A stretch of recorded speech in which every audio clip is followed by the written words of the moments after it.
This year is no longer to be called 2025. Henceforth and furthermore, the entire year shall be referred to as Republican Christmas. I've been getting presents every day for months, and today's present, probably one of my favorites. Welcome to the Dog House.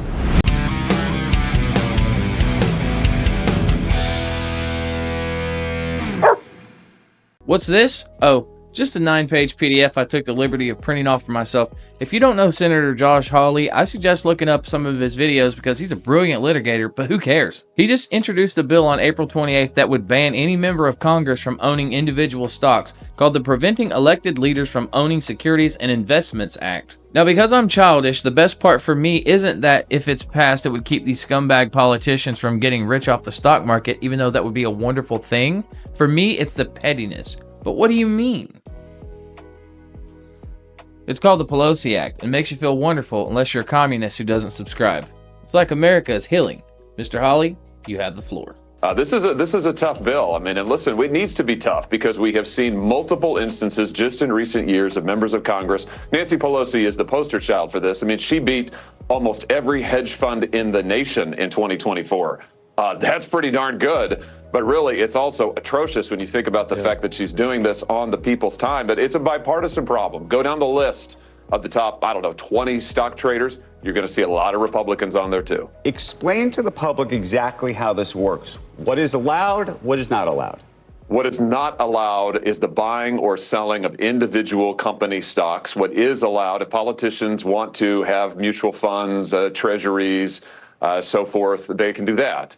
But they cannot own, they cannot buy or sell individual stocks of companies. They'll have 6 months to divest once the law goes into effect. Then there'll be annual certifications and very serious fines. I mean, currently, the problem with our current law is, of course, there's no ban on buying or selling. There are reporting requirements, but my observation is members of Congress violate those, blow through those all of the time. There are no serious penalties. My legislation puts serious penalties in place. I don't think that this will make a significant difference in terms of who comes to Congress, other than it will get people focused on their jobs. My view is members of Congress shouldn't be day trading. They ought to be focused on what they were sent there to do. What do you think the chances are that this gets passed, and what kind of support do you feel like you have, and what kind of support do you think you still need? Well, the support is bipartisan. It passed in the last Congress through the Homeland Security Committee, which was the first time ever in any Congress that a committee had actually passed legislation banning stock trading. And listen, in terms of support, you can't have better support than the President of the United States. And the President has endorsed now a stock trading ban for members of Congress. That's a huge boost. A lot of politicians run on this every year in their campaigns. Then they don't want to vote for it. I'm going to give them the chance to vote for it.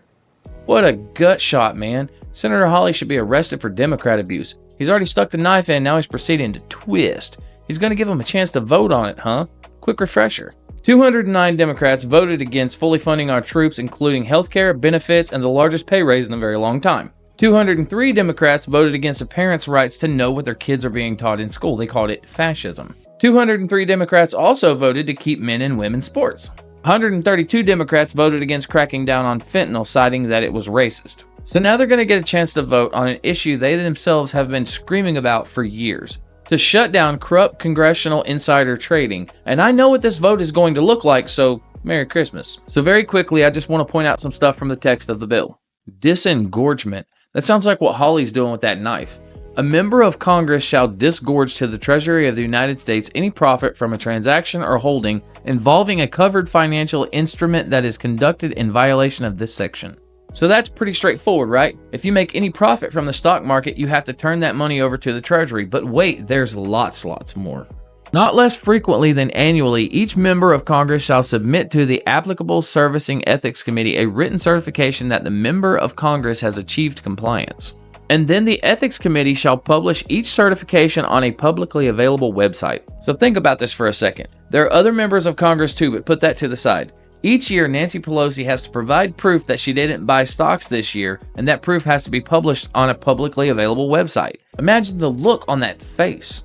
The applicable Supervising Ethics Committee shall impose a civil penalty in the amount described below on the member of Congress to whom a notice was provided, so they have to get the notice first. Then, on the date that is 30 days after the date of the notice, and during the period in which such non-compliance continues, not less frequently than once every 30 days thereafter, the amount of each civil penalty imposed on the member of Congress shall be an amount equal to 10% of the value of each covered financial instrument that was not divested in violation of the subchapter covered by the penalty. So, for instance, if Nancy Pelosi invests $10 million in a stock, which she and Paul often do, she's going to be served with a notice. If she doesn't remove herself from that investment, then she's going to get a fine of $1 million, a tenth of the value of the investment. And every 30 days after that, it's going to be another million, and then another million, and then another million, until she learns her lesson. Meanwhile, any profit she makes has to be turned back over to the people. Each fine that is issued must also be added to the publicly available website. Oh, and spouses are covered under this too, so sit down, Paul. You might also say, if this bill gets passed, some Republicans will be incriminated too. To that I say, good. Please, for the love of all that's holy, get this bill through. If it should happen to fail, then this is useless. Don't worry, that's just paper. I've got the real one right here. If this bill makes it through, I will take this right here, page 1, frame it, and hang it on my wall. Because liberal, if you like what I do, please leave a like. They really help. Consider subscribing, and I'll see you next time. You make a lot of money. Yeah, I do all right for myself. We live in the same building. I'm not understand how much money you make. I told you, 70,000. Well, technically 72,000 last month, something like that. You made $72,000 in 1 month.